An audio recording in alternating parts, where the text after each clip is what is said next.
All right. How we doing tonight? I am Mikey, your ghost host. I am joined by AJ over here, part of the CPI team. For those of you who don't know what CPI is, it's Chicago Paranormal Investigators. Don't forget that. Look us up. Check us out on the web pages.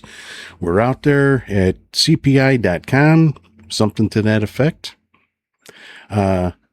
So without further ado, I am going to start asking AJ over here, why don't you give me a little bit about yourself? Tell me, what you do, what you enjoy, and then we'll get into the big stuff. Yeah, I'm with Mikey, the ghost host. I love it, man.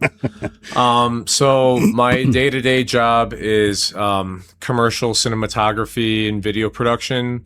I work in the Chicagoland area, and I'm lucky enough that I get to travel around the country and do what I love to do and meet really great people and learn a lot along the way. And then the side hustle, the fun stuff, aside from freelance gigs, is doing paranormal investigating with Mike here and Dave Olson and the rest of the CPI crew. And I've been with those guys for about 10, 11 years now. Wow. So, and I mean, I could go into that right now, or we could talk I want to find out really what sparked your interest, what caught your eye, what was it that got you into the paranormal investigations? Yeah, I was probably 6 years old, and I moved from a town, Bartlett, Illinois, to Schaumburg, Illinois. And it had to have been maybe a couple months of living in this new house. To me, it's an old house from the 60s. I'm waking up one evening and I'm moving the covers off of my body to go get some water in the bathroom in the hallway down the way. And as I'm lifting the blankets up, something grabs my arm, my left arm, and shakes it. And it's like a screech, like a screaming thing. So you can feel and hear this. I can feel and hear this thing. And it's almost like I blacked out a little bit. I don't remember anything releasing from my arm. I just remember my mom running into my room, and I'm still upwards. Right. And she just grabs me, and I'm crying hysterically because I'm a kid, and this very real thing happened to me. So the next morning, I like give my mom a hug and tell her like I can't sleep in my room like tonight, like the following evening. And she was saying, "Oh, it was just a bad dream, honey. Don't worry about it." And it was kind of like brushed off, which is understandable. My grandmother at the time worked at a winery in Roselle, Illinois. So we're over there and we're kind of hanging out, and the owner of this place was really into gargoyles and those types of statues. And I'm telling my grandma about what happened, and kind of like, like a lot of people think I'm just faking it, but it really happened. And she responds and kind of tells me, yeah, whatever you think, like that must have been scary. And the owner, the manager of this place, comes up to me and was like, "Did like this happen in your room?" And I said, "Yeah." And I'm kind of scared, every night, like going to bed, like I was always kind of scared. And he told me, "You see these things around here? They're called gargoyles. Do you know what they are?" And I said, "No, like they look like dragons." He's like, "Sort of, yeah, but they, the right gargoyles are protective of negative spirits and entities." And he mentioned like you see them on like buildings in downtown Chicago and stuff like that. Yeah. Or cemeteries or wherever. And I thought they were kind of neat. They're kind of weird, kind of cool. And that same year in August on my birthday, I was gifted a couple like little gargoyle statues from this gentleman. And it was kind of like he helped my grandma pick out these things, and I still have them, but I set them up in my room. I never had the fear. I never felt anything. I never had anything happen again. There was a lot of, over the years, of me thinking, was it kind of a placebo effect? Was the gargoyle just making me have peace of mind and I wasn't worried? Was that an actual dream that I had? But it was such a real experience to me that I could never forget about it. So there'd be times where I'd bring it up, to a girl, if I was kind of seeing a girl and I'd mention this to her, or if I was at like a bonfire and we are talking about scary things that have happened to us. And I'd always kind of get like the weird reactions. And it really wasn't until I met Dave. I was dating his niece. This was probably middle to end of high school. And, I'd go to the parties and he had the ambulance. And I just thought it was really neat. I didn't really think anything about it because it's like, I'm here. I'm trying to like put my best foot forward. So that way, the parents and the family don't think I'm a scumbag. Right. So it wasn't until like a couple years later where I started hearing from, my girlfriend at the time, her name was Nina. Her father would tell me about Dave and how he did the ghost hunting thing. And I was going to school for journalism and video production. Okay. And so he was kind of like, oh, you should see if, you could do some work with Dave, like the TV shows and stuff like that. And I watched them, it was entertaining. I think the thing with television is there is that element of entertainment that you take an interesting subject and you have to either get really lucky with like what the story is, or you kind of glamorize certain things a little bit more to just keep engagement. But so we would watch those shows all the time and we we're always fascinated by it. My first video camera was a Sony video camera that was, you put a little cassette tape in there and it had the night vision, and I still have it too. And it's like, I started seeing like kind of what we used to just goof around and make like scary or, like movies about aliens or, right. Exploring like the depths of the sewer caves. That was when you were able to get a video camera relatively cheap. Yeah. And, you're all excited. From like Radio Shack or something. Oh, like yeah. That, Anywhere. I mean? Yeah. Radio Shack. Wow. So me recognizing kind of how like the night vision footage looked, that was kind of like, oh, that's cool. It's also scary. And, there's some pretty girls from our school that are hanging out with us and want to watch this, and we're going to watch it. But I remember I always thought it was kind of, again, it was like you were putting on a show. I didn't really know what to think about it other than I know that TV's meant to keep me engaged. But I kept I've always had in the back of my mind that like what happened to me as a kid, and how people would react to me telling them. So I was always kind of like in a neutral position with the shows. And it wasn't until I met Dave, I went with him on like a very small little investigation. It wasn't even a real investigation. It was me and a couple of the family members. We went out to Robinson Park. Okay. Which is a local park around like the Chicagoland area, and there's the legend of like the father that killed his whole family there with an axe. And right, isn't that also supposedly Indian burial grounds? Mm-hmm. Yeah, okay. Yep. So like, there's a lot of weird stuff, and this is kind of where my education on a lot of these things begins, where he's telling me about the Native American land, and I know my history. I know what the whites did when they came here and they took the land, and there's like a lot of not so good events that happen to Native Americans, but there's a lot of burial grounds in places. So, he's kind of telling me about the burial grounds here, and there was a murder here, and I'm just kind of thinking like, wow, this is really cool. And there's a couple other incidents in history that I have a vague recollection of at the time of murders happening. And for some reason, I associate a lot of these things with the Victorian era and kind of that creepy vibe. Yeah. But it was cool. And I'm just thinking like, I'd love to do this for, either like a summer job or an internship. And, we get to the point in college where I need an internship, and, I have no luck finding anything at like a news station, 'cause I went for that stuff.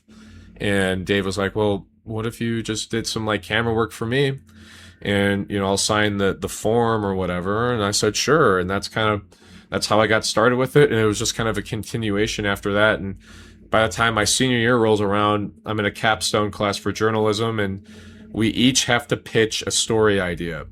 And I pitched the ghost hunting thing, and my professor was like, I've had people over the years pitch these things, and it just never leaves paper, or they get about halfway through it and abandon the project. So if you can make this happen, I'll be pretty impressed. And I think Dave's no stranger to the camera. He's no stranger to wanting to like tell his story. But I think with Dave too, it's sharing knowledge, and I think that's something special about him and wanting to help people. So I think there's a lot of good things with that, and it's an interesting story. And I do my report on it, and I do a couple video interviews, and I actually go along with him to Hayward, Wisconsin for an investigation. And this is where I meet Lori, the medium that does work with Chicago Paranormal Investigators. And I grew up, my dad was like, we all loved like old magic. So Harry Houdini. Oh yeah. I grew up with just seeing the posters and, the vaudeville thing and like this whole era of like strange, weird America, But I was always fascinated with Harry Houdini. I was always fascinated with magic. I was always fascinated with like the showmanship of things. And this is just from, being around like my grandparents a lot. And my dad and I mean, we read so much about this stuff, like Harry Houdini debunking seances, and these things were a bunch of BS, and just like the whole thing about it. So my whole life, I don't really believe in the seance thing. I don't necessarily believe in mediums. A lot of these things I kind of brush off. And I we're fast forward to Hayward, we walk into the cabin, and we're just bringing gear in.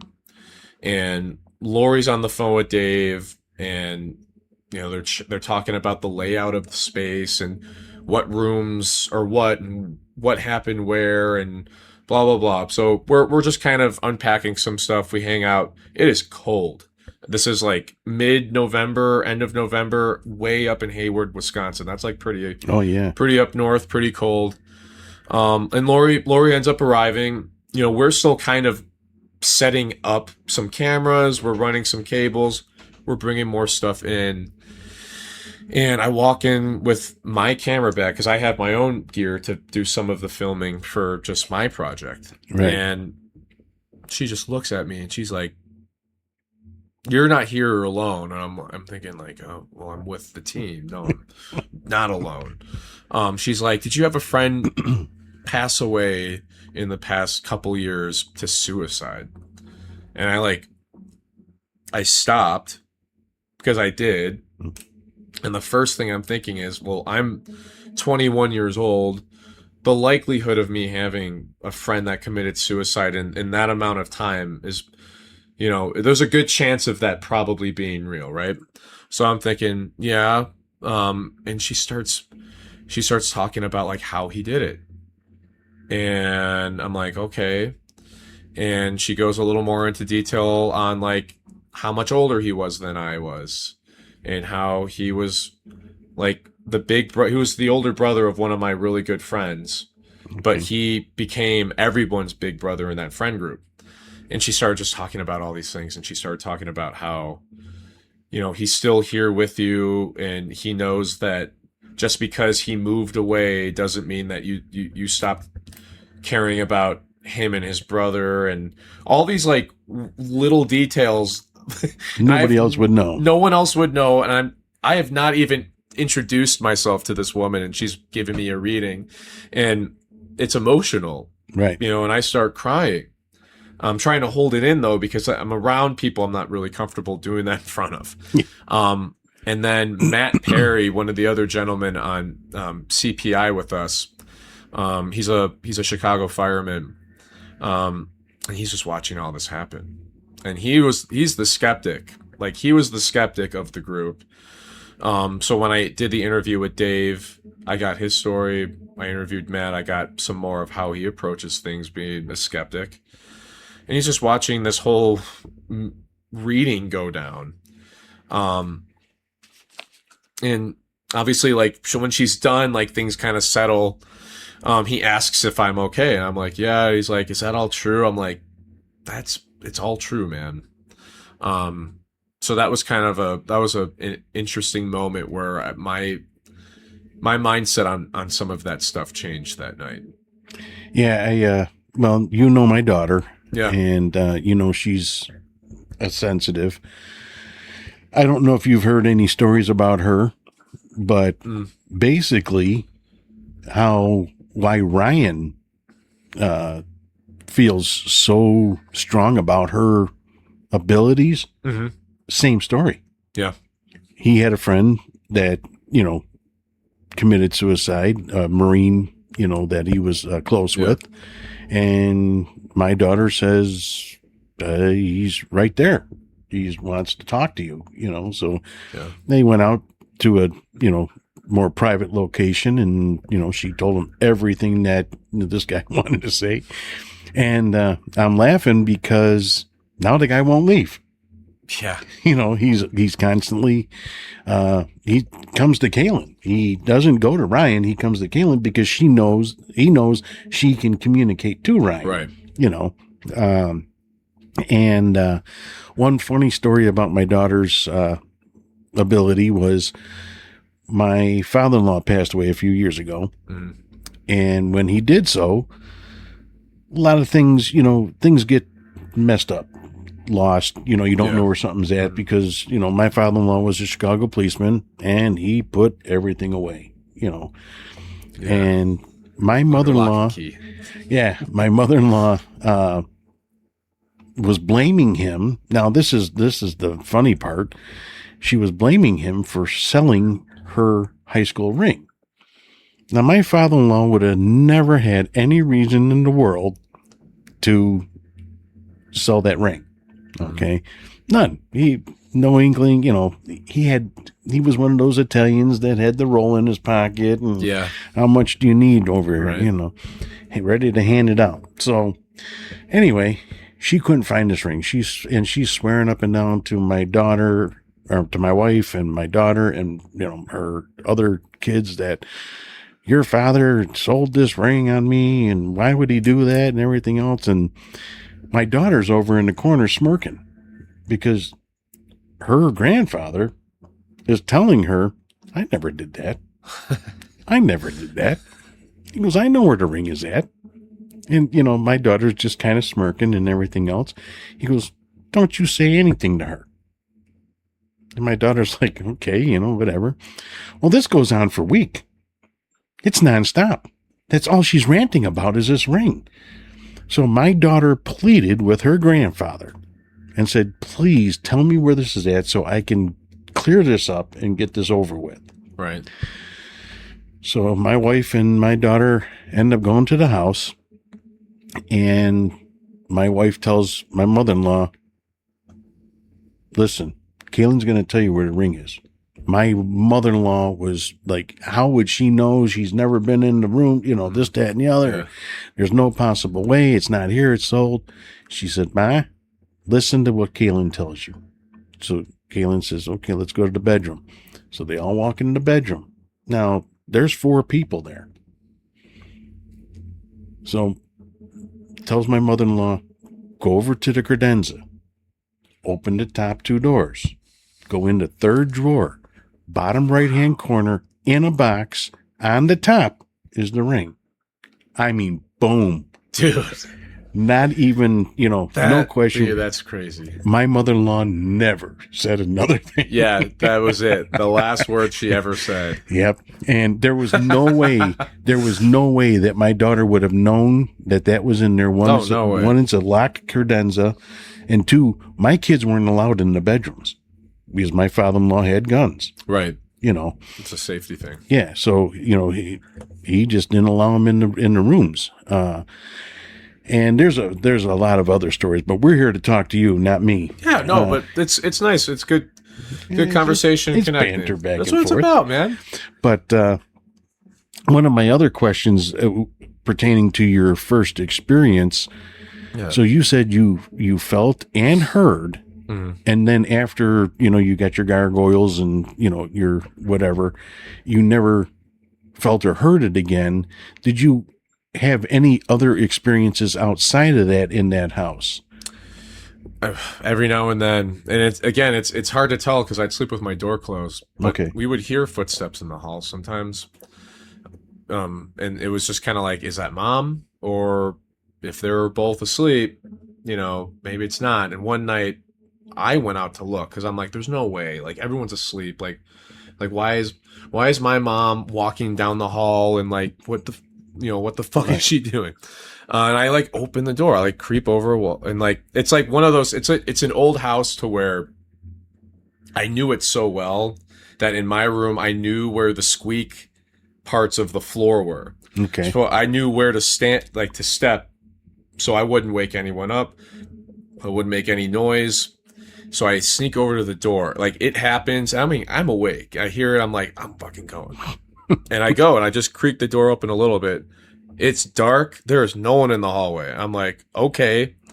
My sister told me that she would be home sometimes and she'd be doing work in her room, like schoolwork, and the door would be open and she would hear walking in the hallway.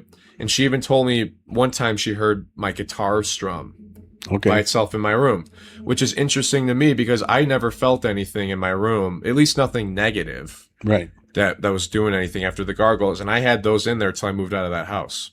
Yeah. But she told me she heard the guitar strum one time and I wasn't home. So yeah, I mean, it's minor things, nothing negative. I never felt anything negative. Every now and then it's like I'd come home late and it'd be pitch black and I might run up the stairs because I'm freaking out. But other than that, it really wasn't anything. But what your nothing is or isn't really anything. It's something that right. we would be looking for. Exactly. It's nothing like, negative, I should say. Right. Nothing negative. Nothing. I mean, but anything is something. Everything right. is something. But like in my own house, I know the rules. You're not supposed to be investigating your own stuff. Right. Okay. I don't follow rules really well. Well, rules are meant to be broken, Mike. Yeah, I get in trouble. I used to get in trouble at work all the time for not following the rules. You're a maverick, that's why. And I find out through the interview with Mikey that I have something in my house. All the boys I have a second floor, and all the boys were up there playing Nerf guns, and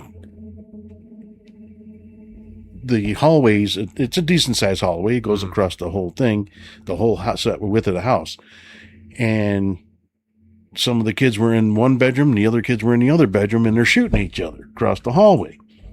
Well, one of the sides decides they're going to all stop at one time because there's a guy with a fedora and red eyes standing inside the other room behind the other kids. Dude, no way. Now, the thing is, This house, none of these boys told the other boys that there was something behind them. well, they were probably thinking it was you dressed up in the haunted yard stuff, maybe. No, because they knew we were all outside doing what we were supposed to be doing. That's weird. So have you looked into that then? No, because I just found out 2 weeks ago. I mean, so I haven't really done anything. Does your daughter know? Has she felt anything? No, my daughter feels everything in this house. See, my brother won't leave here either. Oh, he's freeloading. He did that his whole life. You know what it is? It's the popcorn machine. Yeah, you got over there. It's all the alcohol that's here. Yeah. He died of a drug overdose. But for whatever reason, he and I never got along. Mm-hmm. And I don't mean it wasn't terrible. I mean, we had our big fights. Right. But there's 4 years between us. Yeah. So it wasn't like I had to worry about him. Right. By the time I'm, in high school, he's just getting into 7th and 8th grade. And, I'm worried about, back in my day, cruising chicks and sucking face. I was going to say, man, you probably had a fucking awesome car back then. I had cars. I had women. Motorcycles. What happened to my life? Oh, shit. Anyway. No, so I was up and out, so my brother and I really never, first of all, we didn't hang out. Mm-hmm. And when we did, it was very short lived. Yeah. It was, maybe all the boys in the block got together, Yeah. Yeah. And, so she sees him constantly and, my family members constantly and, stuff like that because everyone on my side has passed already. My mom, my dad, my brother, my aunts, my grandmothers, So, she sees them. Mm-hmm. And, to her, see, the problem is she can't turn it off. Yeah.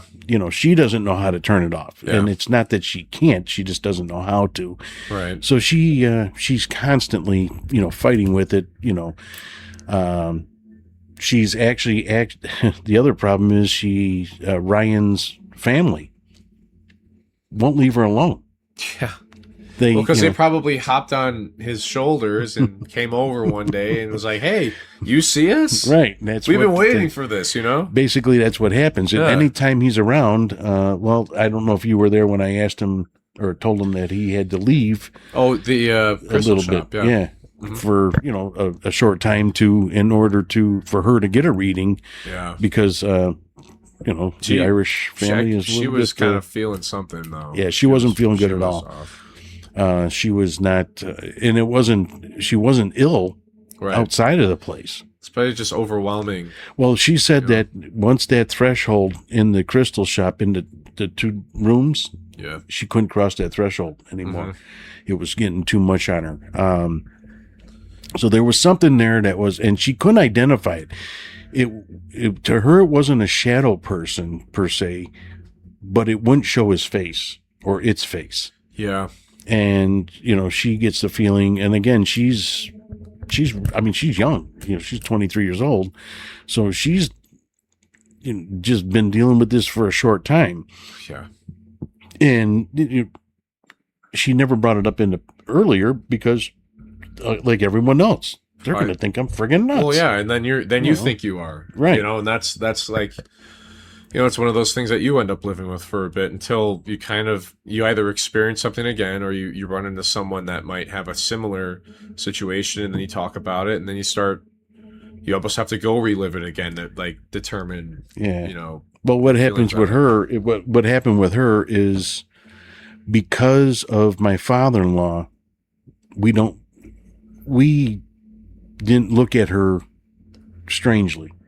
Right. Because she was able to pinpoint things that she would have never known. Like the class ring and class. There's something else too. First of all, what was that one where you guys were at like a memorial service and she kept pointing to someone was sitting on the couch? No, that was at my father-in-law's when my father-in-law first passed away. Yeah. His sister was sitting next to her or next to him on the bed holding his hand. His sister passed away when my wife was 12 years old. Right. Okay. So first of all, my father-in-law never talked about his sister. His brother never talked about their sister. I have never seen, until recently, never seen a picture of her. The experience that got me into the paranormal was her showing up at the house that we were living in, and I didn't see her. I saw a blur go across the door. My wife witnessed it at the same time. I told her she was nuts, and I went to sleep. Yeah, I was like that. So I didn't even, at the time when I met my wife and we moved into this apartment together, never knew that woman lived there. Yeah. Didn't know she existed. Never saw a picture of her until my father-in-law passed away. That's when the first time I saw a picture of her. Now, that's me. My daughter would have never had a clue. Yeah, if you didn't know. So my daughter walks past the bedroom. She looks into the bedroom because my father-in-law had just passed away. And so she's walking past the bedroom and she looks into the room and she sees this. Now, she goes into the room, to the living room, and tells, hey, Ma, who's the lady that's heavy set with brown curly hair and, she's in a muumuu and she's sitting with Grandpa. My wife and my mother-in-law both looked at her and said, that's Auntie Joni. How would you know her? Well, she's in there right now. She's sitting with Grandpa. Now, my daughter knew she was not there physically. She was there spiritually, but she could see her like we see each other right now. Yeah, she saw her that clear and gave a full description. So I got there, and my wife is telling me all about it. I'm like, I never even saw a picture of your aunt. I had no clue what she looked like. Not only that, but when we moved into that apartment, I didn't find out until that day that her aunt passed away in that apartment. That's weird. So, That's weird, man. okay, so how is my daughter going to know that? Right. And like I said, my father-in-law and his brother never talked about their sister. It wasn't that they hated her. I think it was just a bad memory. She died of a massive heart attack at a young age. Yeah. And they were both overweight guys, you know. Yeah. So That's tough. But yeah, so I mean, my daughter's proved herself time and time again. But yeah, there's things here all the time, and that's, you know, my next question. Mm-hmm. I feel that the paranormal is one thing. Mm-hmm. What do you feel the paranormal is? Is it our passed on loved ones? Is it a parallel universe? Mm-hmm. What are we seeing? What are people, you know, why are they shadow people? Why are some apparitions? Why are some, you know, heard, not seen? You know, what is your feeling? Yeah, I feel like it's a combination of all those things. You know, it's funny. I remember watching the Polar Express when I was a kid, and they have that ghost guy on the train. Yeah. Spoiler alert. It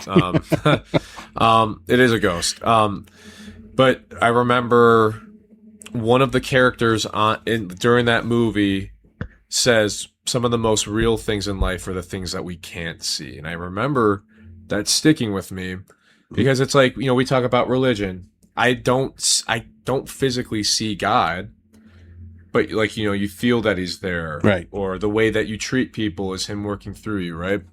But I associated it with ghosts, and like, I'm afraid. Like, I'm afraid a lot of the time when we go into places. So there is that recognizing that there is some fear, but it's because you don't see it. You don't know about it. I think a lot of the spirits that we deal with, it's like when you're a kid and you get lost in Kmart. You know, I got lost in Kmart when I was a kid. You wander off, and then all of a sudden you're now separated from, you know, your parent or guardian or whatever, and you're in this kind of crazy world, and you know, some people don't notice you, and you almost, you know, and everything starts moving fast around you. Right. So I feel like there's certain instances with spirits that are kind of like that, where, you know, it's like death can happen like that instantaneously. You know, like we talk about people that died young. You know, I like one of the deaths that was always kind of one that was talked about a bit was James Dean. You know, dying in a car accident like that. I mean, you're dead like that. Right. You could die so quick that you don't know you die.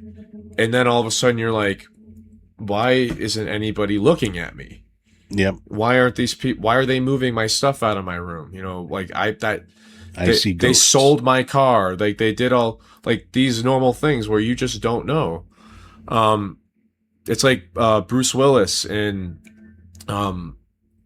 Sixth Sense. Yeah, where it's like no one's noticing him. You know, what a great movie, first off, from like a storyline entertainment standpoint. Yep. But I mean, I watched that, and I remember watching that as a kid, like, I see dead people, and it's like, oh, we're gonna watch a scary movie and get scared. But watching it again as I was older, doing this more, you know, you kind of think about that a little bit. You know, there was another like Hollywood death that I thought a lot about was River Phoenix dying. Yeah. You know, and it's like the fear of like you're having like the drug thing happening, and like all of a sudden you're kind of losing your vision, and like things are becoming very echoey, reverby, and you're getting the cold sweats, and it's like, you know, we've all been hungover. We know that like there's similar feelings in that way when you're like gonna be sick, but it's like if you just don't wake up. And then you're like, well, where's my brother and sister now? Like they're not here at the bar with me anymore. You know, where's Flea at? He's not here either. Right. So I think in situations like that, I think there's confusion. I think that there's fear. And there's even instances where I feel like sometimes the ones that can't speak to us or maybe not present themselves to us or present themselves fully, they're weak. I think a lot about the times where like I have like one of those like sugar crashes or like an energy crash during the day at work, and how hard it is like to maneuver, or you feel, again, you might feel like you're going to get sick. And I feel like even in those instances, some of those entities, spirits, they don't have the ability to do that. It takes a lot, which is why they might use some of our energy, which is why they might drain the batteries from our camera or drain the battery from the light or whatever. And all these things started making more sense to me. It's they want to communicate. They want to ask for help. Right. If we're going out and like seeking them out, I feel like you go and you find things when you go seek things out. But it might be hard because they don't have the energy. The other thing that was always fascinating to me, and I didn't really hear, I've known about demons. I never really thought of them as anything necessarily other than like little devils flying around. That's like the idea I had as a kid. But getting older and working with Lori and hearing her explain more about like demonic entities and non-human entities, you even kind of go into more the Native American route with like the skinwalkers and like identifying what certain things are, or what they aren't. And I think a lot of like the non-human things are the things that could also be using the energy of other spirits around them. We were at a bar called Law Lures Bar. Oh, this was like 2019, 2018. Lori couldn't be there, but we put her on Skype and we gave her kind of a walkthrough, and she was able to kind of pick up certain things, which I thought was interesting. But she said the basement of this place, it was like the back corner by where like the sump pump is, there's something down there that's non-human that does not like us at all. Wow. And I'm like, okay, that I don't know what that is. I'm afraid of that. I don't want to go down there. I know water's a conductor of electricity. This could be a thing for energy. It's just like an energy like buffet down there for this thing.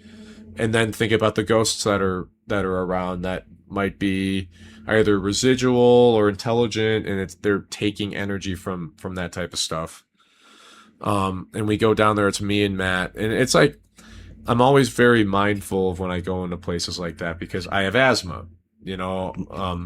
Old houses most likely have mold. It could be humid down there. There's all these factors that make me feel off physically that I have to check myself. I have to walk back up. I have to realize, yeah, I'm excited to be here. Or it might be a little dank down there. Let's do like a walk around. Let's go back down there and see if I keep feeling it. But we're down there and we get one of the meters to read, like the temperature ends up dropping to 66.6 degrees. It was probably like maybe 72, and it dropped down that many, and it stopped on that. And Matt and I both look at each other and we're like, that's fucking crazy. And we're like, and I'm trying to keep my cool because like these are like my big brothers, right? Right. And so we just get out of there. And so that was an experience where we were down just like near where a non-human entity might be. The other things like skinwalkers and demons and those types of things are things that you read about and things that you hear other people experience, and you hope to God that you don't have to experience anything like that. Yeah, see, I'm kind of in a quandary because, I listen to several podcasts, and a lot of them, the ones that I listen to normally stick around the paranormal is ghost wise. Right. But a few of them hit the cryptids and stuff like that. What I have a quandary about is if you're a ghost hunter, wouldn't you think that anything supernatural would be in your, suitcase? Right. But I get these guys that are saying, "Oh, I don't believe in Bigfoot," or "I don't believe in the Goat Man," or wait a minute, you believe in ghosts. What makes you different than anybody else? Right. But my feeling, my father was a Christian, and Christians will understand this. The Holy Trinity. Mm-hmm. You have the Father, the Son, and the Holy Spirit, or the Father, the Son, and the Holy Ghost. Now, my father was born and raised Catholic, then converted to a Baptist. Okay. But the Baptists believe in the same thing, Father, Son, and the Holy Spirit. Right. No big deal. So we're having a conversation one day, and my dad says to me, why do you believe in that? Well, one, I like to think that when you're gone, that I'd still be able to ask you questions. You know, because my father was very knowledgeable in several different topics. And, you know, he would lay out the question, you know, not only would he answer the question, but he would lay it out for you, you know.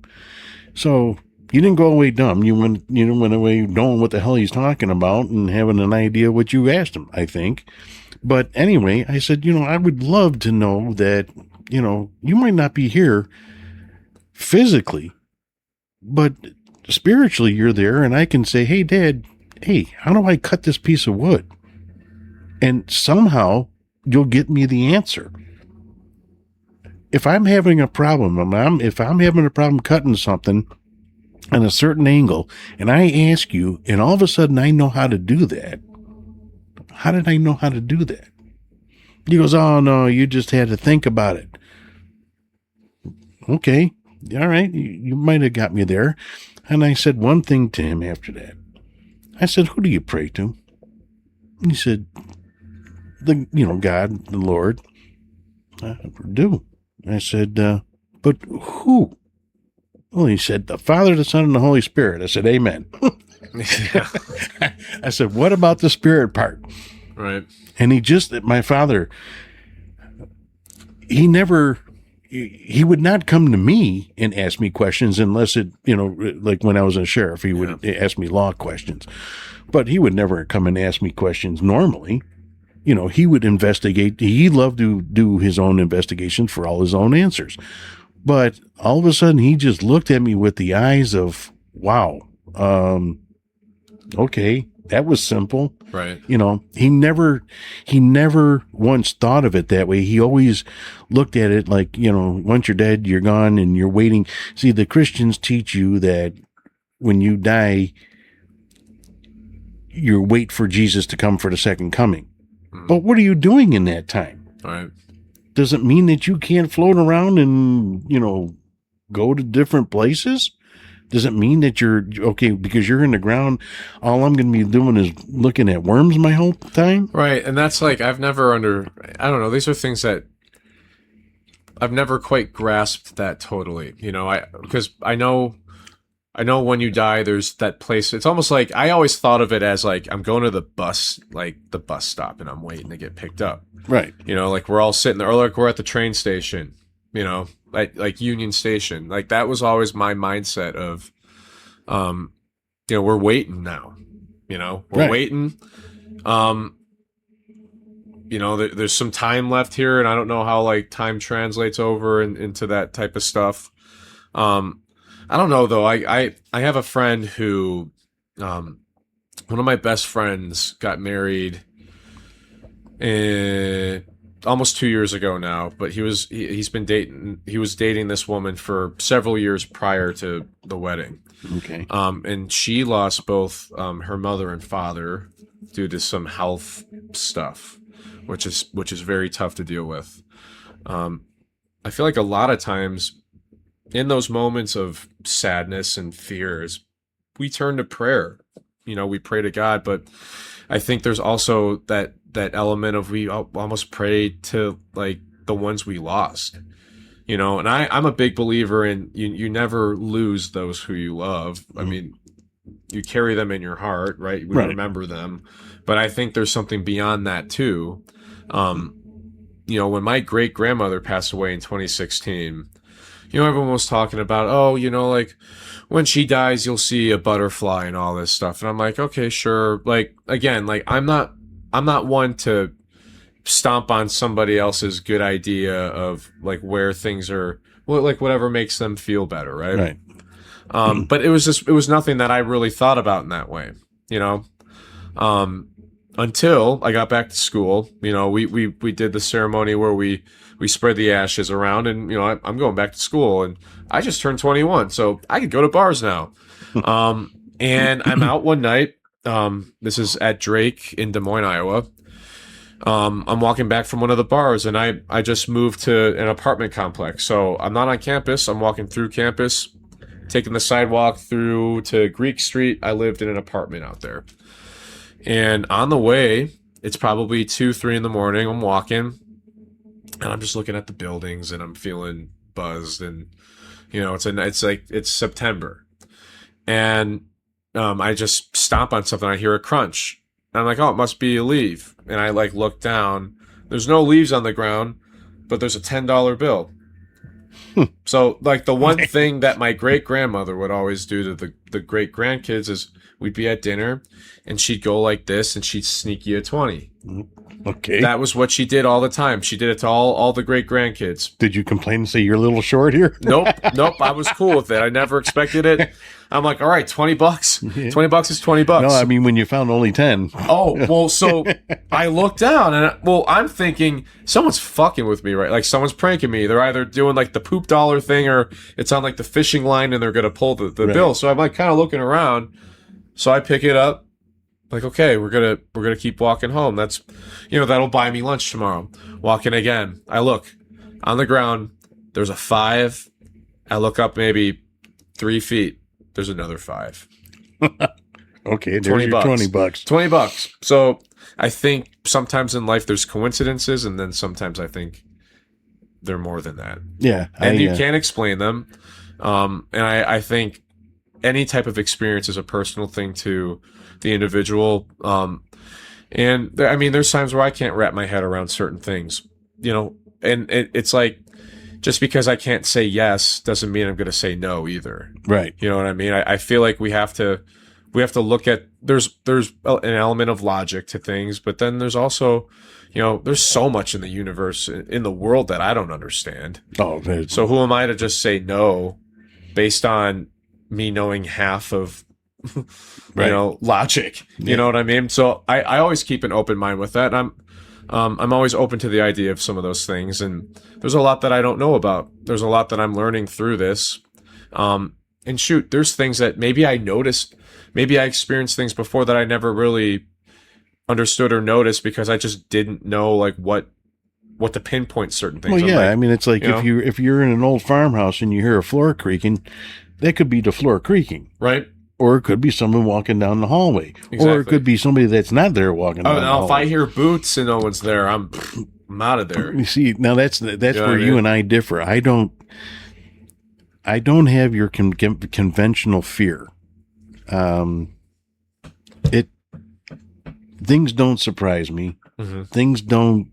It's like, I don't know how many times, you know, I have a hunt, and I've said it before on the podcast. I have a hunt, and people try to scare me. Mm-hmm. That don't work. You're also a cop. I feel like there's some things that you learned how to control that more. You know. Well, no, it's not even control. It's like I was just telling the story the other night. Mm-hmm. I was in a unit that we went around and we inspected things. And we went to Central Kitchen and we were doing an inspection. And the 5 of us or 6 of us were all standing in a group, and we were all, you know, writing in our pads, you know, stuff down. Mm-hmm. And all of a sudden, one of the machines just let loose and went extremely loud. Mm-hmm. Now, they're all standing there, or they were, and I'm just, you know, I'm writing. Yeah. I didn't flinch. It goes off, and I'm just still writing. So now, 3 out of the 4 people or 5 people that I'm with, they're African American officers. And they all came up and cursed me out. Not because I did anything wrong, because I didn't run when I heard a loud noise. Yeah. You know, they were like, you know, I mean, you should be ducking and covering, and Yeah. you don't know what they didn't know what You're the just noise not was. phased anymore. No, nothing phased me, and That's crazy. And I would jump, man, dude. Like you've seen me. I can be jumpy, man. Yeah, but see, that's the thing. I don't understand. I watch people and go, why are they jumping for? I think it's just like it's a natural instinct. At least for me, it is. Like I've gone out shooting a bit at like the ranges around like the area. And I was always afraid of guns. Like I hear the noise and I just you jump. Like and I could not stop doing that. So I'm like, listen, like I would like to practice shooting so I could at least become comfortable enough to if for some reason there was some situation, the Terminator comes back and there's a gun there and I'm defending some people, I got to know how to use it and I can't be jumpy about it. So like going and learning that and becoming comfortable with that. Now I'm not jumpy when I go to the range, but there's certain things. And this is the thing that I explain about doing the paranormal stuff too. Is there's certain things when we're going into situations like that, it might not be paranormal, but there could be a wild animal in there. Right. There could be squatters in there, like people doing drugs, or that could hurt us. The building might collapse. There's a lot of other things. Plus, it's dark. Well, yeah, and that's what everyone yells at me about. It's like, it's not just the paranormal stuff, dude. You're walking through it. I mean, but see, I was in construction. Right. I fell through floors. I fell through roofs. So you've had it all happen to you. That's why you're not afraid anymore. I mean, the funniest thing that ever happened to me was I fell through. I slipped off of the rafters in somebody's attic. I slipped off the rafters, went through the drywall, and because of my girth, I got stuck with my feet hanging out of the ceiling. I was going to ask you, are you a ghost? Yeah. My feet are hanging out the ceiling, and I'm just sitting there in the top going, all right, I'm stuck. Dude, that's like from a movie, man. But I was not. The problem was I wasn't stuck like between the rafters where my arms were over the top of the other rafters. I was stuck with my arms down. That's like such a Home Alone thing that happened to you. But that's 16 inches between the two rafters. Yeah. I was stuck in my chest. I could not get down. You know what? Someone heard about that story, and then they wrote the Christmas Vacation. They must movie. have, man. I'm telling you, I went right through that. But that was the funniest thing. The people are looking at my arms and my hands, or my legs hanging out of the ceiling, and the rest of me is all stuck up in the rafters. But see, things just don't. I go to. Well, I investigated the paranormal by myself from '92 on. You're brave, I'll tell you that. Well, maybe I'm just stupid, but I'm not saying. But I would go to all the woods. I would go to abandoned houses. I would go anywhere, and I never worried. The only thing I ever worried about, this is the honest to God truth. The only thing I ever worried about was walking into a spider, not a spider web. The spider. You heard it here. Mike, the ghost host, is afraid of spiders. Yeah. Well, I just don't like those things crawl in your face. Yeah. Dude, I've seen Indiana Jones. I know. There's a lot of things that I'm afraid of. Why did it have to be spiders? Right? And but I think there's something about like facing the fear. At least for me, I'm proud of myself when I like walk into a building that I wouldn't walk in there. Like I've seen Halloween, when she's walking into the house that Michael Myers is in, it's like, just stop going in there. I can't control it, Right. So it's like the frustration happens. So when I see a house that looks creepy, I'm like, I have complete control right now. I'm not going to go in there. I'm going to walk the other way.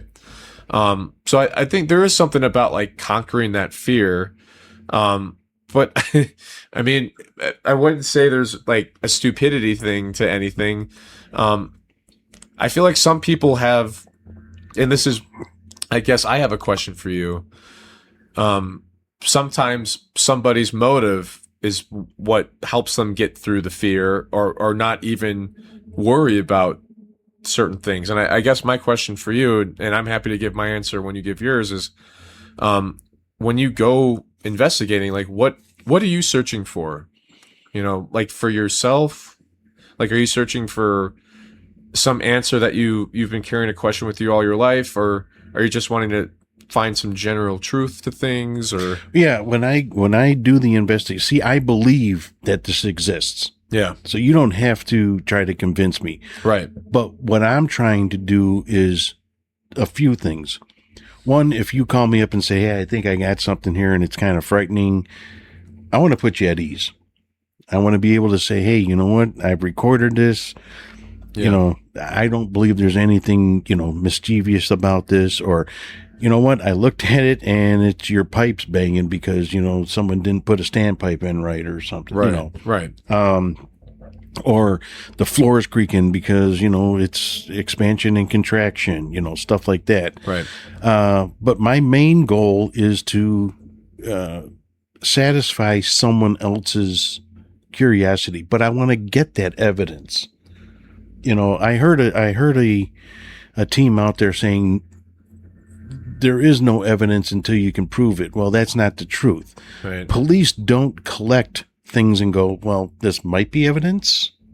No, they present it as evidence and then it gets knocked back. Okay. Mm-hmm. Evidence is anything that you collect while you're in the field. Anything that you can collect, whether it's right or wrong, Right. it's that's what the bulk of the evidence is. Mm-hmm. And I'm trying to be able to tell someone in their home that you're safe, or, hey, let's get this place blessed, just, whatever. And I would hate to be afraid to walk in my door. That would be telling me. I bought this home because I liked the way the home looked. I wanted to make it a home, and that I have done. Right. But there's plenty of families out there that have purchased homes and are afraid to go home at night, not because of their spouse or their children are abusing them, because there's something there that is scaring them. Right. Or even like possessing them to do things. Exactly. And I want to be able to try to help that, because if I walk into a place and I feel any type of fear, y'all better be running. It's true. Okay. It's true. Because if I feel it, then there's some serious on. Okay. But if I feel that it's just maybe it's Uncle Joe. We don't know. Maybe he's stacking the plates. Did he work in a restaurant? Right. Yeah. I don't know, but that's what my goal is, or what I'm trying to do when I go out. Well, that's cool, because like Dave's the same way. I again, like, being new to it at the time, I was just I almost didn't really understand, other than like, this would make a great TV show, or we're trying to, like, it's like a thrill seeking thing. But it wasn't until I like really started going on these investigations and talking with Dave, and even just seeing how Dave approached the owners of the business or the owners of the home, and wanted to hear their backstory and reassure them. And I think about the fear that I have when I go into places like that. What you were saying about to be fearful to go home where you live, where you wanted to build a home, you wanted to build your family, and you're too scared to go there.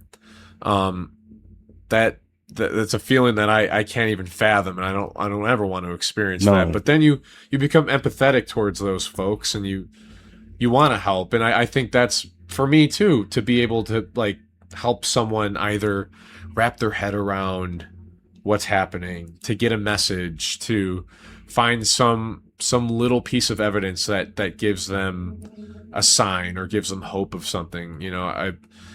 I feel like even in life, just to like have that little grasp of that, there's and for me too, aside from like helping other people, there's the desire to find truth. I feel like no matter what we do in life, we're always seeking truth.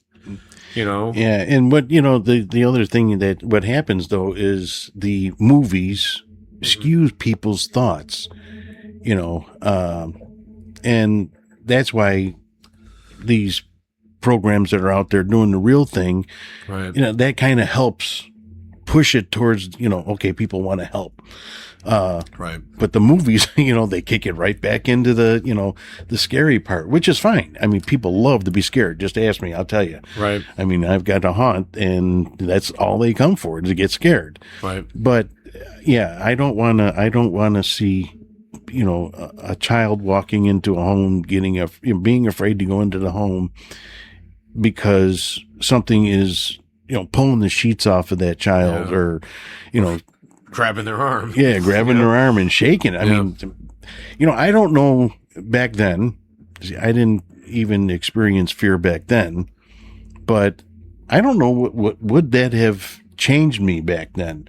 Would that have, put something into me? And, I mean, I can understand people being afraid, Right. Like there's no fault in being afraid.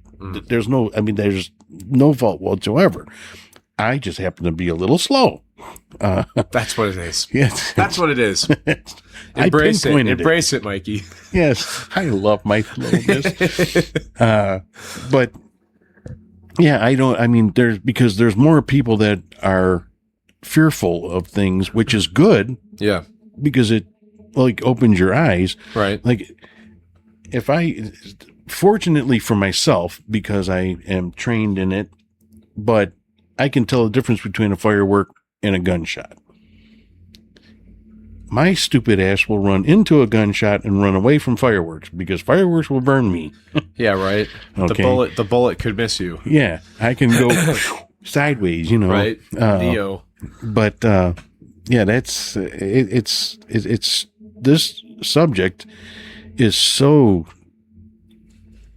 I don't want to say skewed because of so many different thoughts, but if we look back at history and how people even back hundreds of years ago, thousands of years ago, have experienced the supernatural and the paranormal. Yeah. I mean, the Egyptians with their hieroglyphs, with their writing, hieroglyphics to the people out there listening. Hieroglyphics is one of the buzzwords this evening. Perfect. It's all right. That's why he has me here. Yeah, I can't say that word. He's learning. He's learning new words. I'm a little slow. That's a $10 word. I got $5 for it. There you go. But this isn't something new. Yeah. So we know there has to be something, and it doesn't matter what religion you follow. Right. Every religion that, as far as I know, has some type of spirit and demons, whatever. Yeah. Now, I believe it's Japanese, maybe even Chinese. They have everything is a demon, but there's the good demons and the bad demons. So everything has some type of spirit world attached to it. Yeah. Even the Egyptians. Right. I mean, why would they pack all that stuff if, they ain't going someplace? You follow me? Right. But I do have another question. Yeah. What would you say was your best experience? So paranormal wise. I'll say, this one time in college, so I went to I was in Peoria at this insane asylum that they turned into like a haunted house. This was 2019 or 2020, but it would have been later in 2020 because the beginning of 2020 was obviously a hellhole. Right. And this was all caught on camera. A lot of what I have experienced has either been through the camera or it's been like brushes of something. The only time I ever saw something with my own eyes was when we were at Ashmore the other summer, and I saw a mist figure walk behind Ryan and Crystal. The first time I've ever seen anything like that in my entire life without the camera, with my own eyes. But this one in particular, I thought was very compelling. It was caught on camera. We got a full tour of this place. It was a haunted house. It was their off season. So like they just closed up This is probably like beginning mid-November. And we're getting a tour of this place. We go to the basement, and they're saying this back room, it was like where like the well was or whatever. There's a strong dominant male presence in this room, and women are often they like have like a panic attack, or they feel very uncomfortable and they want to leave right away. So we're all doing the investigation. We're sitting down there. I sit kind of kitty corner, so I got a view of the door entryway in, and then like into the room. And it's not a very big room. It's probably the size of this room. So I'm sitting here. The door's there. Liz, one of the ladies that will investigate with CPI every now and then, and they have their own little group that they do stuff for paranormal as well. She walks in, and she's just kind of getting like a feel for the vibe of the room. Dave is in there with me, and I'm filming Liz, and I'm doing some very slow pans just to kind of give the sense of the room. And on my pan over to the doorway, this little orb thing floats in, and it's kind of like moving like this, and it goes towards Liz, and I follow it, and she's like, Dave, I'm going to have to like take a breather real quick. Like, I don't feel really good. And Dave saw that too. And he's like, just give it a sec. He's not going to tell her what it is. He's like, just give it a second. Like, I'm sure it'll go away. You'll be fine. And it's about a minute where she's just like, oh, it feels like my head hurts. Like, she's kind of, naming off all this stuff. And the thing leaves, and I see it leave. We like see it go out the door. She's like, all right, just do couple deep breaths and I'll be fine. And she's like asking more questions. We're probably in there for another 10 minutes, maybe less, a little less than that. And orb floats back in, goes right over to Liz. She's like, I gotta get out of here, and fucking leaves. To me, that was probably one of the most compelling things that I've ever seen, because I've learned to identify the difference between an orb versus a dust particle versus a bug, right, on night vision. And to have it correlate with the story that I was told, Liz freaking out, but also not knowing anything that was happening other than I was sitting there and Dave was sitting there.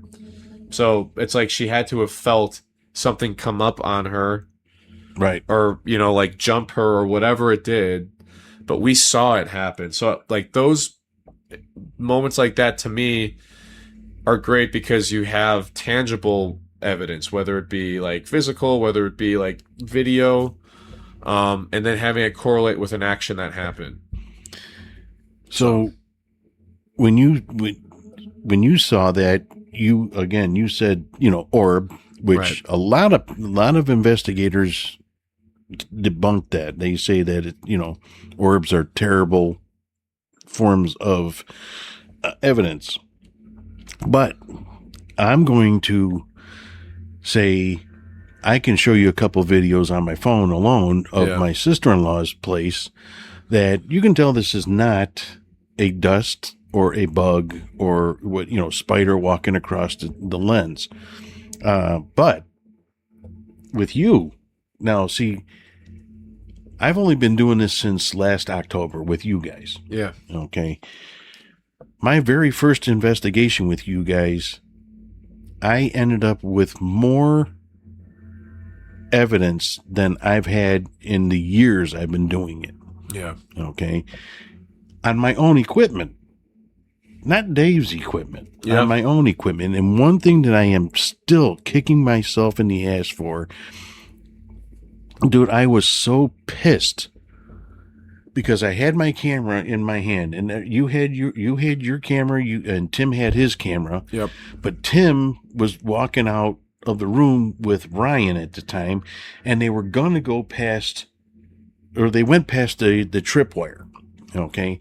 Now they had already exited. We were in the basement, and they had already exited the room, and I had the camera in my lap like this, so it was on, but it wasn't recording. Uh-huh. So the viewfinder was on, and I don't know even why I was looking in the viewfinder.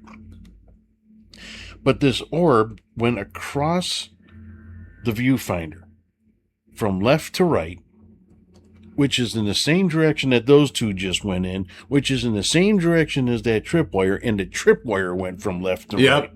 I do remember this. Just to preface, we were in Norridge, Illinois. It was the Divine Savior. Divine Savior. It's like a Catholic monastery or no, it was a church and school. Yeah. Church school, but that we were in the rectory. Yep. So, and I mean, there's a lot surrounding the Catholic Church that with spirit type stuff and nuns and priests, and I think some people can put their put two and two together with some of that stuff, which is unfortunate, but sometimes that stuff happens. And that being with police officers that are first responders to incidents like that, it's I don't know, it's something that you guys I feel like there might be some parallels to like working the job that is your daily job to maybe arriving on site where there could have been like a sexual assault incident, or there could have been someone that was beaten and raped, and walking into places like that there might be some familiarity. Well, we can when I work with Dave, we have the same eyes. Mm-hmm. It's because you're trained. It's not because you're naturally at it. I mean, some guys have it a natural ability, but it's not in our title, but it's in our training that we are trained observers. Yeah. We are professional observers. And when I first heard that, when I first got on the job, I didn't understand what it meant. I do now, because when I first went into the jail, you heard stories. Okay. One of the biggest stories was when a tier is about to go up, look at everyone. You don't even have to know. No one even has to tell you anything. If you want to know if a tier is going to go up, look at everybody's shoes. And people say, what the hell does their shoes have to do with it? Their shoes are going to be tied. They're not going to be wearing flip-flops. They're not going to be wearing their shower shoes. They're not going to be wearing those little jail shoes. They're going to be wearing shoes that lace up because they don't want to lose a shoe in a fight. So I would walk into a tier. Naturally, first thing I'm looking at is their shoes. Okay. If they're in, half of them are in shower shoes, I know at least the tier's not going to go up. Right. So I was on the job for 3 weeks, and I had a tier called 1H. And this is what I'm talking about with my fear. Okay. I just don't have it. But I walked in and I went, okay, I can feel the tension. Right. It's like when a bar fight's going to happen. Yeah. You feel that. Now I had just walked into the tier. I was just going to be taking over. And I went, damn, and I'm on the job 3 weeks. Something just doesn't feel right now. Look down and I see everyone's shoes laced up, and I'm going, okay, I was just told by the sergeant to get ready to go to rec. So maybe they know they're going to rec, but I haven't announced it yet. So the first thing I do is I walk in and I put all the IDs right out in front. And the officer that I'm relieving leaves. I sit down, I kick back, and I'm watching. And they always described it as a wave, like an ocean wave. My God, I thought it was a wave, but it was a beige wave. Everybody just went up at one time, and it looked like a great big wave coming. I'm like, because we have the double deck, and I'm like, shit, they fighting everywhere. Everybody's fighting. Well, they teach you in the academy, dumbass academy, to pull out the IDs of all the people that are fighting. So I'm looking at them. I've got 115 inmates on this tier. You're making your pile, just stacking up. And I'm going like this. I go, wait a minute. Everybody's fucking fighting. So I put the IDs Everyone down. was kung fu fighting. Right. So I get on the radio, and this is the honest to God truth. I get on the radio. Again, I'm on the job for 3 weeks. 1010 1H. 1010 1H. That's all I did. Okay, now 10-10 means fight on my tier. The lieutenant comes flying around the corner. He's fumbling for keys. He's trying to. I've already got the door open.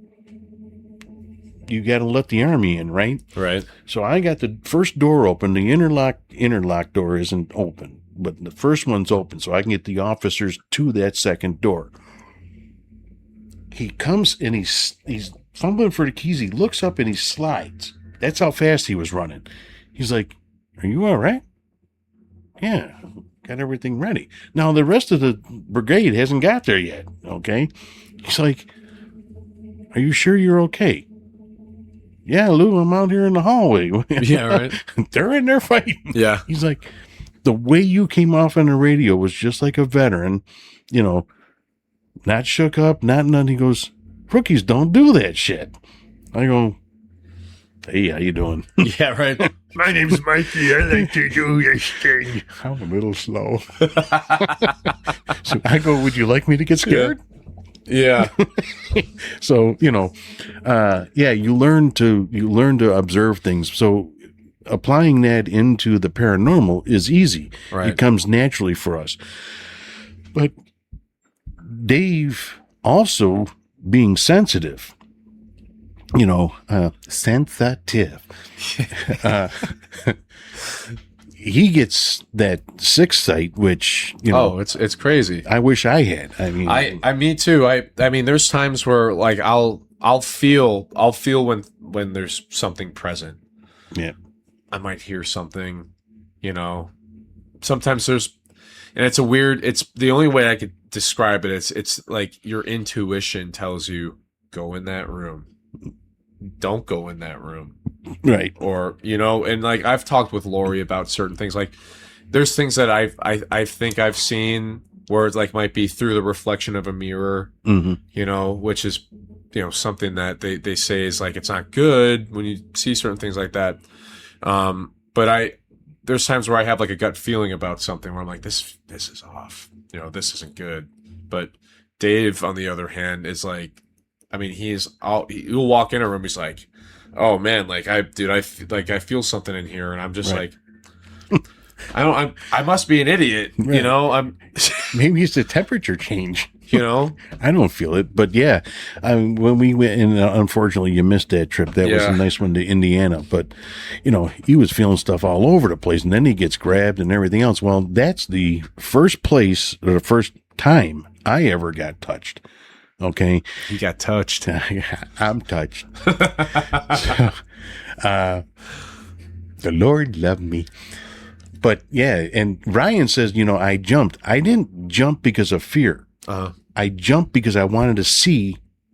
Well, yeah, because it always happens when you don't see it. Right. Well, not only that, but I wanted to know if it was, was it a spider? Because I was right by the rafters. Right. Or was it like a branch or something? Well, we were in an attic. Or you were in I know where you were. So, in the mansion. So we were in the attic, and I was sitting on the top stair just before the second part of the stairs. I was on the landing, and so I did this real fast to make sure that I wasn't by a web, and it wasn't a spider, crawling on my head or bouncing off or whatever. Right.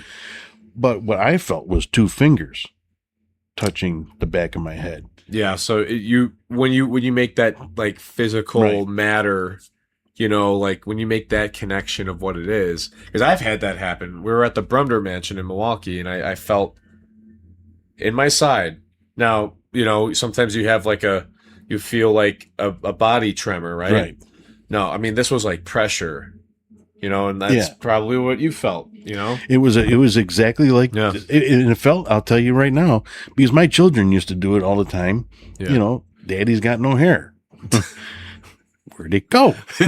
Playing. He's still looking for it. I'm searching for it. It had gone big bye-bye. And then I tried to take off more the other day. Whew. I scalped myself. But anyway, my kids used to do it, touch your head or whatever. Yeah. And that's exactly what it felt like. Children's fingers. Yeah. Two fingers on the back of my head. So, like I said, Ryan, he goes, "I never saw you jump before." Well, I didn't jump out of fear. I jump to make sure that I can see something quickly. It's okay if you were afraid. I'm just kidding. I was scared. No, I know that because it's like anytime we were there. So what? You were there in March, right? Yeah. We were there like end of November, beginning of December, 2025. Right. And we're out driving. Ryan and I are out driving, and he's got his car, he's got his headlights on. We're doing a route around the entire property. Basically, the place that we're talking about is the Indiana State Sanatorium, and think of it's an insane asylum with a tuberculosis center and then a nursing home. So it's like a little campus of all these buildings. It's a lot of land to cover. So we're out driving. It's snowing. It's winter time, and we're just checking out kind of where do we want to start. There's a lot of places to begin out here, and we're driving. We're approaching the nursing home, and I drop something. I go to pick it up. Ryan's like, bro, and like slams the brakes. And I'm like, dude, what? He's like, dude, I just saw some tall, pale figure like walk, like almost kind of like, it's like jog almost across the path in front of the fucking car. And first off, I'm like, of course we don't have a dash cam. Right. So, I mean, that's out the window. And of course, I'm leaning over to pick up whatever I drop, so I fucking miss it. And it's like, I trust Ryan though, because Ryan's always pretty chill with pretty much everything. So we get out, we look around. I don't see any footprints. I don't see anything. And he's spooked like this. I mean, he was spooked pretty much the rest of the evening. Well, he was mad because he missed it. That's one thing he would be. And not only that, but he called me. He saw whatever he saw. I don't think he got a good look at it to the point of where, but I mean, he saw it. I missed it. I was pissed, but we continue on our journey. This is probably 10 minutes of looking around. He's like, dude, I swear it looked like this. It looked like this. And he could give a better explanation to that. But we're driving around and I fucking see something. I'm like, that's it out there. It was a fucking deer. So I'm like, Ryan, was it a deer that you saw? He's like, no, because it was up on its hind legs and walking like a human. Yeah, not only that, but he's a hunter. Right. So he would know what an elk would look like. He would know what a deer would look like. He would know what something like that would look like. And in the way he described it, it was walking on its hind legs. So, and I'm thinking, well, that sounds like a fucking mystical creature. Wendigo. So what I'm thinking is it's either that or it's either a skinwalker. Are there Native American burial grounds around? Well, fast forward to when you guys go. And I mean, obviously Ryan's going to ask questions about the thing he saw last time. Right. And he found out that there were some Native American burial grounds near the land. Now, I tried looking it up, but I couldn't find anything. One of the ladies at that place was saying that there was. Yeah, Potter's Field. So once you do a little bit of research on, what's protecting those lands, skinwalkers. Yeah.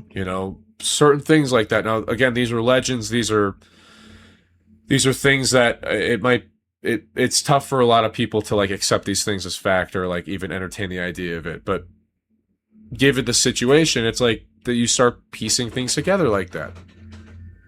Well, most people don't believe it until they see it themselves. Well, right. And that's the thing too. And then they look at everyone else and go, well, why didn't you see this? Or why don't you believe this? Right. But, that's the fortunate part about that is we all have seen something, all of us. And I've only known you since November or September of last year. And we've all witnessed something together. We're not the chalkboard. Yeah. At Norwich. Yeah. I mean, what was the chances I'm going to catch a 1 minute video? Right. Of the, with the apparition. The temperature change. Well, no, the apparition walking across. Well, yeah, because it went purple. It was darker, I remember. And then we also caught the chalk sounds on the audio at the same time. Right. And not only that, but half the people heard it live with their own ears. Right. And I can't hear a bomb going off, so it don't make any difference. But whatever possessed me to, first of all, change locations because I was on the other side of you guys. I went around and then I started with my FLIR Right. I mean, what was the chance of me catching in exactly 1 minute video Right. that I'm just sunk about? You know, it could be, you know, is it luck? Is it intuition? Is it you're just, you know, right place, right time type of thing? Yeah. Who knows? But I mean, the fact is you got it. You Right. know, and I think that's something that I'm always kind of blown away by the things that we capture, like the things that we hear in real time. And Well, it's like with you and Ryan in the same place, getting the door slammed in your face. right. You know, I mean, how many now? Unfortunately, it was just the two of you. Right. Not that that makes any difference, but Which it becomes frustrating though, because if you do experience something and you didn't capture any audio, you didn't capture any video, it's basically your word, and that makes it tough. yeah. Well, see that the people around you believe you. Well, exactly. There's credibility there, but it's a weird thing because like kind of how you talk about you want to help other people. Yeah, that's a reason why I like to do it. But again, I think there's that seeking truth. Like, what happens when we die? What's out there that we don't see? Right. You know what I mean? What are the reasons behind, you know, diseases? And you know, like there's scientific things, but you know, some people believe that darker entities control certain things. You know, and it's like, Yeah. where do these ideas come from? Or are these just old wise tales to like make kids behave and eat their broccoli, or you know, is there like some merit to these things? And I think in life it's just it's a constant seeking of knowledge, it's a constant learning, it's a constant figuring things out along the way. But I don't know, I don't think we're alone though. No, I don't believe so either. Which is going to lead me to probably my last question. Yeah. What would you say was your best evidence collected? Something that's tangible that you would believe. It would probably be those orbs on camera with Liz. Okay. And it's, you know, I mean, we've had some where we're asking questions and we'll get voices. We had one, same location. We were sitting in one of like the haunted classrooms of this haunted house. And we found out later that there were things brought there that were haunted. So, and I have like a weird opinion about like, it's almost like you're making places more haunted to make money. Right. Sometimes it's a weird thing. I think some people have a care for old objects. I think some people have a care for, and a respect for certain things, but it gets kind of weird when it becomes like a money situation, or we're trying to make it, like in an amusement park, like we're coming here for entertainment, like an attraction. It kind of, it sits weird with me, but so we're in this place. There's a lot of like weird artifacts that have been brought in that are haunted, and we're in this classroom, and we're getting voices coming through one of our devices, and Dave likes to switch and do different devices just to see if he could get like a nice spread of different evidence. And we're asking questions. I believe the voice that we got was someone saying their name was Patrick or something like that. And we're just asking questions. And, you know, at this point, we're just doing EVP only. And on playback, and again, we like to have fun. We'll say dirty jokes and stuff like that. And we're talking about, oh, Patrick, like, did you play like an instrument? Did you like music? You know, we're trying to like build on these questions, and the answers, like, we're getting yeses or responses. And, Dave just being the goof that he is, because I think we're about wrapped up. We're getting ready to wrap up, but it's like you got to get up and turn the recorder off. And he's like, oh, I wonder if he played like the rusty trombone or something. You just hear, get out. It's on, I know he has it on Instagram. It might be on the Facebook page and YouTube, but I mean, that's another one that I just find that to be kind of funny, and you gotta laugh sometimes, and like you would go batty if you know didn't what I laugh mean. and Like make jokes. I'm terrified already, or like we're tired, and you just gotta have a little bit of fun with it. I'd say those two might be. Just going off of having fun with it though, we were at this last place, the Indiana State Sanatorium. We're in the nursing home, and imagine. The building is a cross. So you can enter through one way, the hallway goes down and goes this way, but the center area is like where like the nursing station would be, where the nurses are. And we're walking door to door, and we're doing EVPs, and we're filming, and we're asking questions. And Ryan, he has like his like licenses for like Nursing. first responder, ambulance type stuff. Yeah, he's a nurse too. Nursing. So he's kind of playing that role. And sometimes like we'll do that stuff to either bring back a certain memory, bring back a certain type of energy, sometimes trigger objects like, like a police badge or something might awaken something. But we're walking around all these rooms and we're just asking questions. And Ryan's like, "Hey, I'm bringing you your canned peas and your tapioca pudding." And we get laughter over some of the audio, I think, from what Dave pulled. And also, we were eating chili that night, so there's definitely some barking spiders. Yeah. But it's like we're doing that and we're laughing at each other and we're getting laughter from Behind it. the spirits or whatever's there. So, I mean, it's like, I don't know. I think the more that like I've gone into doing this type of stuff, we obviously want to be respectful. We want to be diligent about getting good evidence. Want to be respectful to the property. You gotta laugh. You have to have You gotta fun. laugh sometimes. You gotta have fun. If you don't have fun, then it's worthless. Right. I mean, it really, because if everyone's just monotone and moving along, right. you have to have something that wakens up the dead. Yeah, and like I don't know, I feel like personalities are something that are really special too. That you can, there's a thing where like sometimes a spirit might be more attracted to a person or feel more comfortable. Right. And it's like those are moments where obviously just be yourself. There's a point though where you need to kind of say, "Hey, like you don't have permission to, use my energy or come home with me." But yeah, we've had some good laughs and have caught some funny evidence too. There was one at the Brumder Mansion. We found out that the basement was a brothel, and we're sitting there. It's probably like 2 a.m.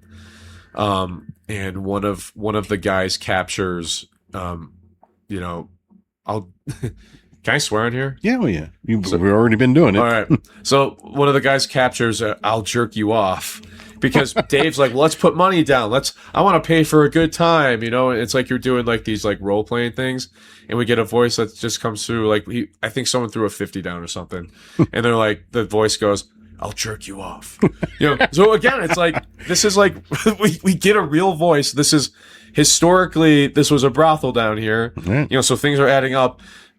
To have a dirty mind and to be able to laugh about some of this stuff is just it's you got to kind of have that attitude. Yeah, when we were at the crystal shop, when I was doing the Estes method, I didn't hear until later on, of course, but I was watching the video I was listening to the audio, whatever. Right. And I heard Maya say, "Oh, he's smirking." Well, I'm smirking because I'm thinking the whole time I'm going through this, and it was shortly after the "fuck you." Yep. Yes. And I'm going, what are the chant? Now, you're not supposed to be hearing that on the radio. Right. Okay. So those aren't words that are normally associated with radio talk. Right. And that's what we're listening to. And I heard "fuck you," and I went, so I'm smirking because I'm like, I can't believe this is actually working. Right. This was something we've never done that before. Well, you're excited. Yeah. It's like it's like you're like fucking finally, like all these years of not getting anything. Right. Well, not only that, but that was our first time doing the Estes method. Well, I did that after you, and I was in the back room. So this crystal shop that we investigated, the woman wanted to use a different name just for her anonymity. But it was fucking crazy because I'm back. I've not done this. Again, I'm scared. I'm blindfolded. I have the headphones on, and I'm hearing the sweeps of the frequencies, and I'm supposed to say the words that I'm hearing. I get her real name, not even the name that she gave us to use. I get her real name come through that, and it was like a split second where I'm like, "Did I just fucking hear that?" I'm like, "I gotta say it though. I gotta say it out loud." And we switched between AM and FM. I caught those, I believe it was on the AM frequency, but when I was on the FM frequency, I was getting a lot more voices. Maybe this was just a better way for spirit to be able to communicate. That frequency just worked better. But there were moments where I got like a dark, that's dark voice that, I understand Ryan likes to use the AM, but if you look at it, FM is a much stronger signal. I'm going to keep saying it. yeah. But yeah, so FM is a lot stronger signal, but when it's sweeping, you shouldn't be able to get full sentences, like full words, or right. Like when you look for syllables, because sometimes it's like I don't even know what the word was, but I got syllables. And even that, it's like that would not be over like a half a second frequency sweep. Right. That thing's got to be hanging on to whatever the wave is, not just like what the channel is. I guess that makes sense. Yeah. But it worked out. All right. Yeah. Listen, we've already been doing this for an hour and a half. Doesn't seem that long. Right. Talking with you is always enjoyable. But we're going to have to shut her down for tonight. And my plan is to, I've already got approval through the big man himself, Dave. And he's going to let me do podcast at some of the investigations. Yeah. At least, part of the time, because I don't want to take up all the time. Right. But yeah, so I want to do that. He also brought up doing a group podcast. Yeah. So I'm looking forward to do that. I want to get. I've got to meet Matt at one of these points. I was gonna say Matt's been he's been busy. I mean, we all kind of are. But no, that sounds like a plan. And I just think too, just for anyone that is interested in doing this stuff, going with a good attitude about it and like a respectful attitude. That was one thing I did want to. I know I keep dragging this on a little bit more, but the interesting thing, because there was a lot of talk about Zach Bagans and the Ghost Adventures crew. I grew up watching the shows. I think the one fascinating thing to me about Zach and his approach to this stuff is the approach of provoking things. And I know we're kind of talking about like, how does he just get all this activity? And I have to wonder, because like I've never known Dave to be one that would provoke anything, other than there's probably a couple times in his 20 years of doing this where he might do something like that. But it's curious to me if that might be a method of maybe getting more activity. And it's more so, is it worth trying something like that on an investigation after obviously like learning the lay of the land a little bit and like the background of the place? What's an appropriate method, I guess? You know what I mean? Well, I did that at an abandoned home. Mm-hmm. I was provoking and I got nothing. Mm-hmm. I left it alone and I got more. I think the provoking, it's like anything. Yeah. When we pass on, what I feel is that we're going to pass on what we were in life. Right. If you're a jagoff in life, you're going to be a jagoff in death. Yep. Okay. Yep. So I think that's what that really is. But provoking is only going to work it's not going to work for the demonics, because the demonics are worse than you are. Right. Okay. It might piss off a cranky old bastard, but what are the chances you're going to come across that? How many of those do you actually come across? Right. So, I don't agree with provoking. One, because if you make somebody mad and they want to come home with you. Well, right. That's why I don't do that. You can't tell, you can tell them until you're blue in the face not to come home with you. Right. But how are you going to tell something you can't see?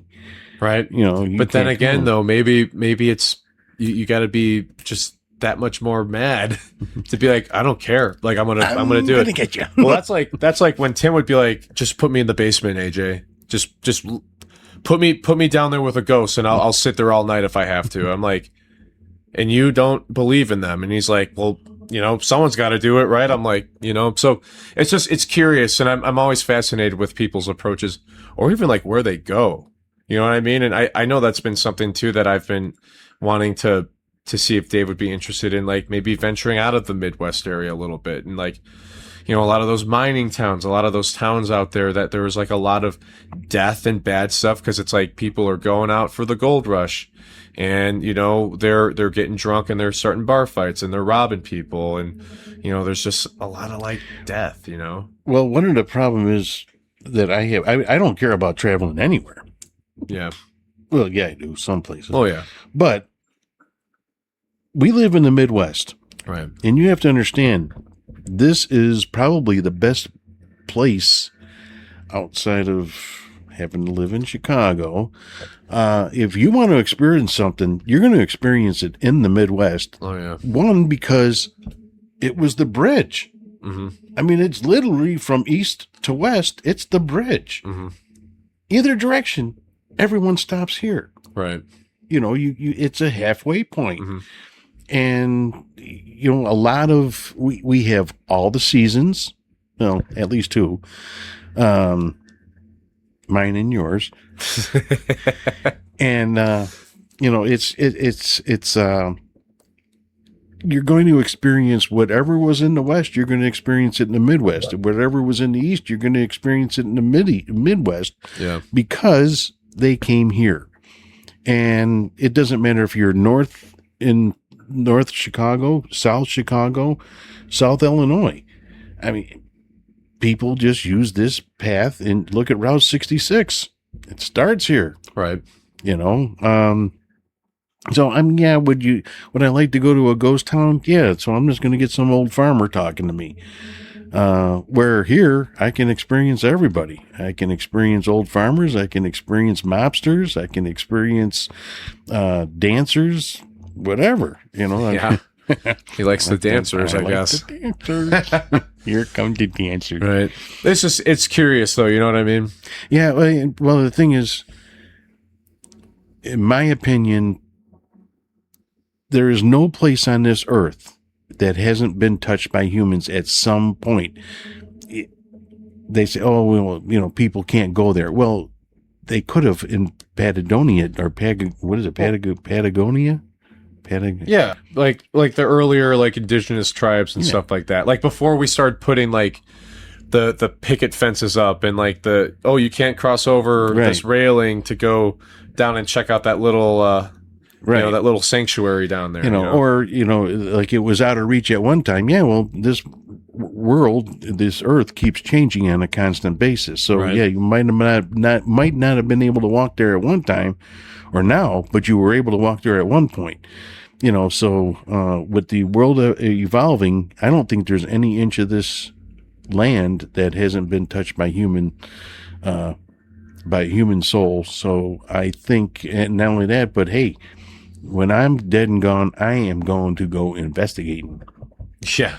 I ain't hanging around Chicago. I am going to go wherever I damn well please. Even if it's in Antarctica, I'll bring a parka. He's gonna start. He's gonna be hitchhiking. Yeah, exactly. I'll be the hitchhiking ghost, man. Yeah. You know, but yeah. So anyway, yeah, this was great, man. I appreciate you let me come out and be on your show, and I'm looking forward to any other opportunities I have to. I want to have it as hang often out as and possible. chat, and yeah. To anyone listening too, like these are things that you can do, and you just gotta, you know, just get out there and make it happen, you know. Yeah, and find a nice group. Yeah, you know, trust yourself. Yeah, trust yourself. Trust your instincts, and just have a good time doing it. Yeah, you know, you can laugh, you can joke. Yeah, there's time to be quiet, and we all do it. Right, and then there's time to clown. So, with that, I am going to say good night, AJ. Good night. Yeah, good night, everyone. We're out of here like a herd of turtles. Peace.